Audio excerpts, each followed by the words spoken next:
underwriting it, and I started realizing that I could get double-digit returns, and all I had to do is check my P&L every month and make sure that my property manager was doing their job.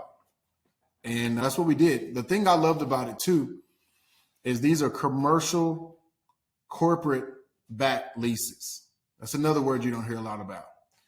So versus getting a strip center and you have Terrence who just started his first cookie store, right? Or a snow cone shop. Well, I may be a solid tenant locally, but if the market turns, I'm not going to be able to pay my rent. Versus I know Starbucks is paying their rent. Even if they have to give a rent abatement, which we did on a couple of those through COVID, we still turn right around and collected it in the next 6 to 12 months.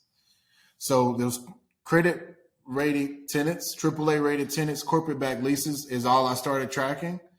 And then those were the buildings that I wanted. Now your cap rates will be a little bit lower, and then I started tracking this term, 10-year initial leases with multiple renewals. So like Starbucks does 10-year initial lease with 4 5-year renewals. That's a 30-year lease.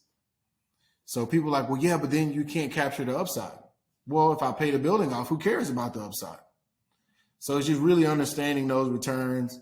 And then like that building alone, just because of the pre-negotiated rents and tracking the cap rates, is now worth $2.5 million more than what I paid for it 3 years ago.